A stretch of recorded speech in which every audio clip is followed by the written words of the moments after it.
কালের যাত্রার ধ্বনি শুনিতে কি পাও? শুনিতে কি পাও? না না পাই না। কালের যাত্রার ধ্বনি শোনার আগেই কানে সরষের তেল দিয়ে দিয়েছিলাম, তাই আমি আর শুনতে পাচ্ছি না। তারি রথ নিত্যই উধাও।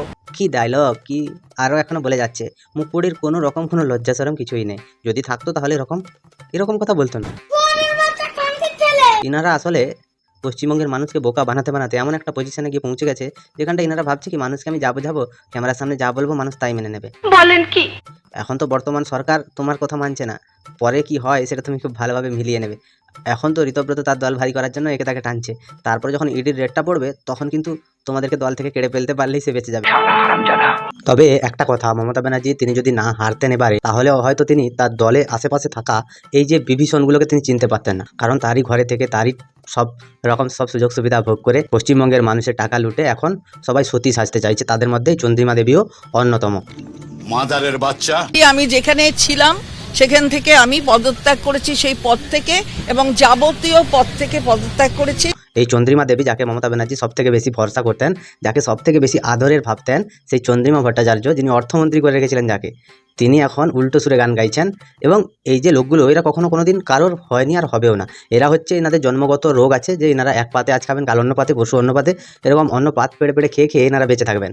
ঠিকই শুনছো, ভুল কিছু শোনো। তো আজকে এই ঢ্যামনা চিতিগুলোকে নিয়ে কথা বলবো। তোমরা ভিডিওটা শেষ পর্যন্ত দেখতে থাকো, কথা দিচ্ছি দারুণ মজা পাবে। তো চলো আর বেশি না বকে ভাট, আজকের ভিডিওটা শুরু করা যাক। তো হেই বাঙালি, হ্যালো বাঙালি, নমস্কার বাঙালি, কেমন আছো তোমরা সবাই? আশা করি অনেক অনেক ভালো আছো। আজকের একটা নতুন ভিডিওতে তোমাদের সবাইকে অনেক অনেক স্বাগত। আচ্ছা, আপনারা এই সিম্বলে জিতে এসেছেন, আর আজকে বিদ্রোহী, কিসের বিদ্রোহী? এগুলো হচ্ছে পিসি ঢ্যামনা বিদ্রোহী। তোমার মতো পুরো কংগ্রেসে তুমি যেরকম করে ঠাপ্পা দিয়ে এসেছিলে, কংগ্রেসের ঠাপানি বাজিয়ে এসেছিলে, আজকে কংগ্রেস তোমারই ঠাপানি বাজানো দেখছে এবং মনে মনে খুশি হচ্ছে। আর সেদিন তুমি কংগ্রেসের থেকে বিদ্রোহী হয়ে বিজেপির হাত ধরেছিলে, আজকে দেখো কি অবস্থা। তারা তোমার দলের লোকেরা, যাদেরকে নিয়ে তুমি স্বপ্ন দেখতে, যাদেরকে তুমি কোন পদে দেবে বলে রাত্রে তোমার ঘুম হতো না, টেবিলের চারদিকে হাঁটতে, আজকে সেই লোকগুলোই তোমায় ছেড়ে চলে গেছে। মানে বিদ্রোহী বলাটা ভুল হবে, এনারা হচ্ছে সুযোগ সন্ধানী। আজকে দিদির হাতে ক্ষমতা নেই, যখন দিদির হাতে ক্ষমতা ছিল তখন দিদির পেছন চাঁটতে চাঁটতে এই চন্দ্রিমা ভট্টাচার্যরা এরা দৌড়াতো, কে যেত না। আজকে এই মুহূর্তে যদি মুখ্যমন্ত্রী ঘোষণা করা হয় মমতা ব্যানার্জিকে, আবার পেছন চাঁটতে চাঁটতে চলে আসবে। কারণ এরা হচ্ছে চাঁটা পার্টি, এরা চেটে চেটে বড় হয়েছে। ও তাই নাকি? ইলেকশনের আগে পর্যন্ত বিদ্রোহ ছিল না? 15 বছর আপনারা এমপি ছিলেন, এমএলএ ছিলেন, মিনিস্টার ছিলেন, সবটাই পেয়েছেন। কি আর বলবো পিসি, 15 বছর ধরে মানুষের পেছন মেরেছে, পুরো মানুষের পেছন মেরে বেরিয়ে গেছে। উকুনের পথ থেকে যদি রক্ত বের করে কেউ খেয়ে থাকে, সেটা হচ্ছে চন্দ্রিমা ভট্টাচার্য। শশী পাঁজা, এরা সব বড় বড় মাপের তোমার অভিনেতা ছিল। এরা পশ্চিমবঙ্গের মানুষের কোনোদিন ভালো চায়নি। আর বর্তমানে যেখানে গেছে সেটা তো একটা রাঁড়ুয়াদের জায়গা। ওখানকার যিনি বিরোধী দলনেতা হয়েছেন বর্তমান, তিনি এক রাঁড়ুয়ার ওস্তাদ। তার কাছে মেয়ের নাম্বার প্রচুর আছে। ওনাকে দেখলেই কেমন যেন সুধীর ভাই বলে মনে হয়। উনি মানুষের যোগ্য বলে আমি মনে করি না, তাই ওনাকে নিয়ে আমার কোনো ইন্টারেস্ট নেই। আমার ইন্টারেস্ট হচ্ছে তুমি যেই মানুষগুলোকে নিয়ে অনশনে বসতে দেখো, তারাই এখন মাছ ভাত বিরিয়ানি খেয়ে বেরিয়ে যাচ্ছে, তুমি ঘরে বসে একা কাঁদছো। এই অবস্থা মানুষের ক্ষমতায় চলে যাওয়ার পরে কি অবস্থা হয় সেটা তোমাকে না দেখলে কেউ বিশ্বাস করতে পারতো না। ভারতবর্ষের ইতিহাসে এরকম খুব কম হয়েছে যেখানটায় একটা দল ইলেকশন হারার পরে এইভাবে ভেঙে গেছে। কি বললি মুখা? কই, আমাকে তো কখনো কিছু বলেননি। বলবে কেন পিসি, বলবে কেন? কারণ 2 হাত ভরে টাকা আসছিল, আর এই টাকা গুনতে গুনতে ওনাদের সময় চলে যাচ্ছিল। তোমাকে বলার সুযোগ থোড়ি পাবে। আর এরা যারা যারা মমতা ব্যানার্জিকে নিয়ে এত বড় বড় কথা বলছে, তারা এতদিন মমতা ব্যানার্জিকে তার ভুলটা কেন শুধরে দেয়নি? আজকে তারা যেই একটা হাড্ডি ফেলেছে ঋতব্রত, এরা এমনি দৌড়ে চলে যাচ্ছে। আর এরা মানুষের বাচ্চা নাকি শুয়োরের, আমি বুঝতেই পারছি না। কারণ এনাদের শরীরে যদি মানুষের রক্ত থেকে থাকতো, তাহলে এনারা অন্তত দল পরিবর্তন করতেন না। একজন অর্থমন্ত্রী হয়ে তিনি বলছেন যে আমি সব রকম পদ থেকে ইস্তফা দিলাম, আমার আর এখানে থাকার কোনো ইচ্ছে নেই, এরকম বড় বড় কথা বলছেন। আসলে এনাদের মুখে না জুতোর বাড়ি মারা উচিত, না হলে এনাদেরকে না অ্যারেস্ট করা উচিত।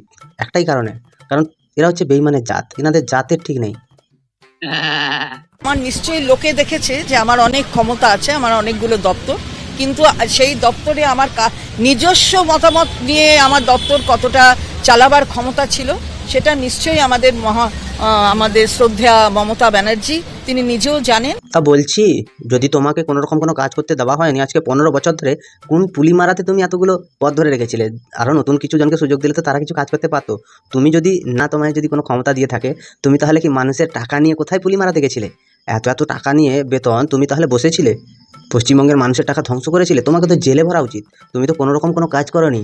তোমার কথা অনুযায়ী যদি সব কিছুই মমতা ব্যানার্জি, অভিষেক ব্যানার্জি করেছে, তুমি কি ছিঁড়তে এতদিন পর্যন্ত তাহলে ক্ষমতায় ছিলে? তুমি কার কথায় এতদিন পর্যন্ত পশ্চিমবঙ্গের অর্থমন্ত্রীর চেয়ারটা ধরে রেখেছিলে? মানে তোমার মুখে লজ্জা শরম যদি এতটুকু থেকে থাকতো তাহলে অন্তত তুমি তোমার যে অন্নদাতা তাকে নিয়ে অন্তত উল্টোপাল্টা কথা বলতে না। আসলে কি জানো তো, তোমার নিজস্ব তো কোনো ব্যক্তিত্ব নেই, সব কিছু মমতা ব্যানার্জির পা চেটে হয়েছে। আজকে অন্য কারোর পা পেয়েছো, তার পা চাটতে গেছো। আসলে তোমার চুরি চামারি জোচ্চুরি ধরা পড়ে যাবে বলে তুমি আজকে রীতাব্রতর দলে নাম লিখেছো, যাতে পুলিশ তোমার বাড়িতে না যায়, ইডি তোমার বাড়িতে না যায়। কিন্তু চিন্তা করো না, রামরাজ্যে যত রাবণের কন্যা, রাবণের বউ যতগুলো আছে সব কটা কিন্তু জেলে যাবে, কেউ রেহাই পাবে না, দেখে নিও। বেশ, আমিও দেখে নেব। আমি জানি বাজেটের কথা, খানিকক্ষণ আগে, জনতা যখন জানে তার খানিকক্ষণ আগে আমি জানি। অথচ দেখো চেয়ারটাই বসেছিলে আজকে দীর্ঘ 10 বছর ধরে। লজ্জার মাথা খেয়ে তোমার মনে হচ্ছে আর কিচ্ছু বাকি নেই। তাহলে পশ্চিমবঙ্গের যে এত এত সিকিউরিটির টাকা খরচা, পশ্চিমবঙ্গের এত বেতন খরচা, পশ্চিমবঙ্গের এত এই যে তোমার পেছনে ফোন খরচা থেকে শুরু করে তোমার স্বাস্থ্য থেকে শুরু করে সব কিছু যে পশ্চিমবঙ্গ সরকার বহন করতো, তাহলে সেটা কি মানে আইএসি করার জন্য তোমার একটা কথা আমার সব থেকে বেশি যেখানটায় খারাপ লাগছে না, তুমি বলছো আমি জানতে পারিনি আমি সাধারণ মানুষ। তুমি যদি সাধারণ মানুষ হও তাহলে এত বড় বড় ডায়লগবাজি কেন মারছিলে? মুখ্যমন্ত্রী মমতা ব্যানার্জিকে কেন সতের প্রতীক বলেছিলে?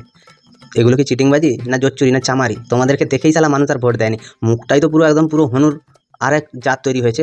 তো এরপরে এনাকে আর কেউ ভোট দেবে বলে আমার অন্তত মনে হয় না। রাজনৈতিক জীবন এনার এখানেই শেষ।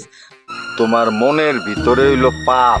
মমতা ব্যানার্জির সাথে ছিল বলে এতগুলো পদ পাচ্ছিল, নাহলে এনার যা যোগ্যতা, টুনির মাও এনাকে হোটেলে কাজ দেবে না।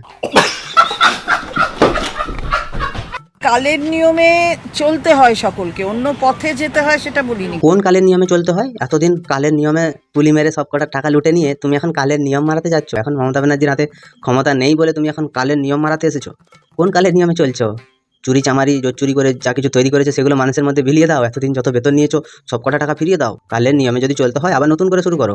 তুমি তৃণমূলের পক্ষ থেকে, তুমি সাধারণ জনগণের পক্ষ থেকে যতটুকু টাকা লুটেছো, যা মেরেছো আজ পর্যন্ত নিজের ছেলেদের জন্য যা কিছু করেছো সব কিছু ফিরিয়ে দাও। মানুষ তোমায় কালের নিয়মেই ছেড়ে দেবে, নাহলে মানুষ ছাড়বে না।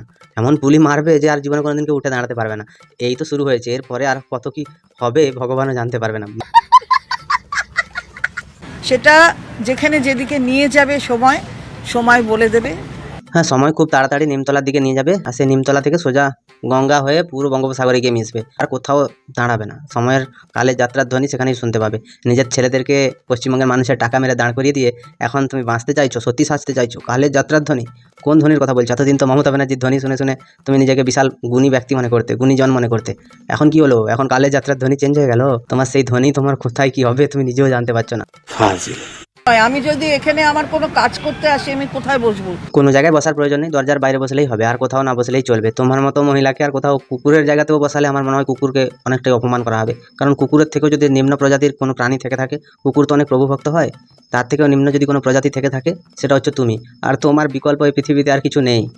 তুমি কোথায় বসবে? তোমার বসার জন্য একমাত্র তিহার জেলটাই সব থেকে ভালো জায়গা, এর থেকে আর ভালো জায়গা কিছু নেই। ভোটের আগে এত বড় বড় ডায়লগ, মমতা ব্যানার্জির সাথে আছি, পাশে আছি, ভোট পেরিয়ে যেতে মমতা ব্যানার্জিকে ডাইরেক্ট লাথি। দোগলাবাজ পাল্টিবাজগুলোকে নিয়ে তোমাদের কি মতামত আমায় জানাও। যদি ভিডিওটা ভালো লাগে লাইক করো, কমেন্ট করো, শেয়ার করো, সাবস্ক্রাইব করো, পাশে থাকা বেল আইকনটা প্রেস করতে একদম ভুলবে না। সবাই ভালো থেকো, সুস্থ থেকো, সাবধানে থেকো, আর দেখতে থাকো বাংলার কোণে ঘর।